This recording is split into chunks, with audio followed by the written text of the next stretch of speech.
No way right now. I believe, contrary to what anybody may say, and I'm a Ghanaian, and I have my constitutional right to speak as I will. I believe that one of the things that will help the nations of Africa is for us to have national coalitions from all political parties. We're thinking about the institutionalizing the national agenda. Yes, come together, get traditional rulers, religious leaders, labor, business community, the youth, even the army, bring them all together.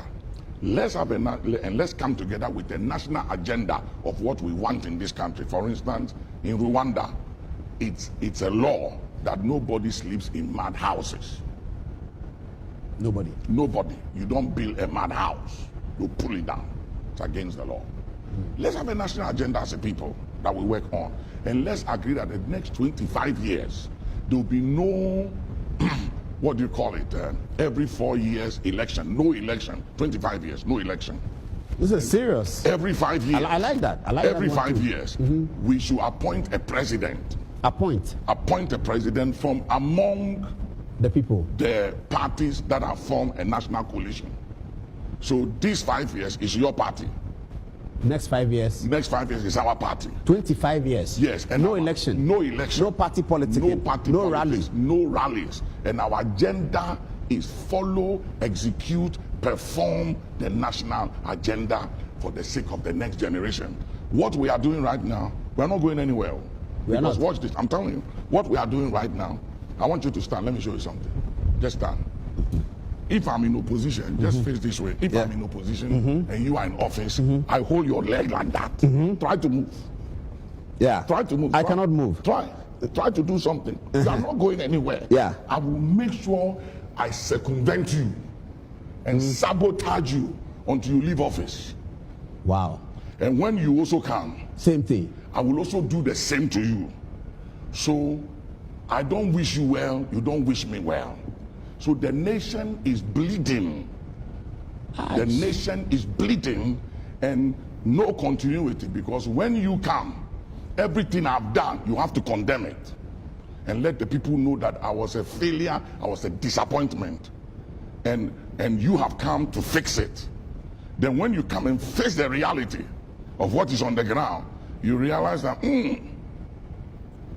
it's not easy to fix this thing. And then I'm also going to make sure I expose you and let people know that you circumvented me to come, so you must not succeed, and I'll make sure you fail, so I'll come again. So the vindictiveness continues, the hatred continues, the bitterness continues. We are dividing people. I have people in this church who are family. Some are NDC, some are MPP, and sometimes it's amazing to see how they relate to one another. Because of politics. Because of politics. We are dividing the churches. The churches are divided. Husband and wives. One is NDC, one is MPP. Brothers and sisters. And the hatred and the bitterness and sometimes the arguments. The way they argue and the things they say. Are people in this church MPP people in this church. When NDC was in office and I used to pray for President Mahama, you should see how they attacked me. They used to come to my office here and attack me and say, what is your problem? And some people will even tell you, stop praying for them, let them fail. When we come, we'll fix the problem. And I look at them and I say, what kind of a thinking is this? Now that NDC is gone and MPP has come, and I'm praying based on scripture, it's a command. And the Bible said, the prophet Samuel said, he said, woe is me to sin against the Lord by not praying for you. And he says, sin not to pray for your leaders. And it's clear in the New Testament and the Old Testament. But there are Christians in this church, in my own churches, who, because of their political parties and what they believe their parties can accomplish and everything, praying for the present government, are angry with me. Really? And yeah, they're angry and they tell me. They're angry with me. And some of them say, I don't even pay my tithe. So you think we should do this 25-year plan? We have to do it. Because you know what? No election. I'm telling you something. There is a wind coming. Wow. And it's not 2019. It will begin after 2020 going. After 2020, there's a wind coming. There's a wind coming. The Arab uprising is coming. Here. It's coming. It's coming. By the youth. It's coming not just to Ghana, West Africa, all over, if we don't do something. Because you see, look at a lot of these youths. They've graduated from school. They are home, no job. Some of them, you go to these car washing places, you see 10 young men who have graduated from university washing one car. And then they have to wait for some hours before another car comes. Some of them live in these kiosks. You know, we have kiosk estates these days. Yeah. Opposite the wealthy areas. Yeah. And they know the people who live in the community. They went to school, some of their kids. Some of them know the families. They have nothing. Suddenly they go into politics and they have everything. And they drive the best, they fly the best. Their children go to school abroad and everything. And they're sitting down there looking at all of you and saying, hey, wow, this thing is interesting. After a while, if we don't give them hope, that's why I'm going back to the schools. Speak to them. And I'm engaging the youth again. Because if we don't give them hope and a sense of direction, the most dangerous thing in life is to fight somebody who has nothing to lose. They don't have wives, they don't have children, they don't have cars, they don't have lands, they have no hope, nothing to live for, they don't mind dying. So our politics is treading on dangerous grounds. It is. Africa. Because I see it everywhere. And it's very scary and very worrying.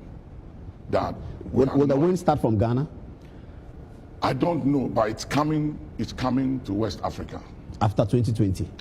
Yeah, after 2020 going, 2021, 2022, 3, 4 going, if something don't change to give the youth hope, I'm telling you, and I'm speaking. Do you think this 25-year plan will work? It will work if only our leaders, especially former presidents and the leaders of today, will come together and say, hey, let's take hold of our country.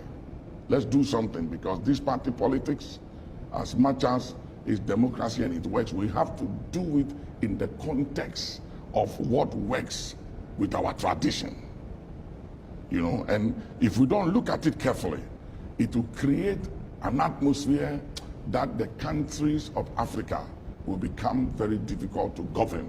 I mean, look at Nigeria. And with all the resources they have, look at Congo, DRC. Look at the wealth of that country. The wealthiest country in the world, Congo, And yet DRC. the poverty in that country. And it breaks you, it breaks your heart. You go in there, you look at the place and you ask yourself, why? What is wrong is the way our party politics is structured. This winner takes it all has to stop. This thing when I come into office and then I'm coming after you and coming after your people to call them to accountability. So you are saying that let's stop party politics. Let's have a coalition of people who are thinking about the country. Let's implement a 25-year plan on health, on education. So we take a decision on education. That's it. So it's not somebody comes 3 years, SS, somebody says 4 years. No. Let's take a decision. Do we need the SSS? Do we need the old system? Which one benefits our people? On water, what do we do? On electricity, when we have established those things, we can go back to party politics. And we'll become like America. We can.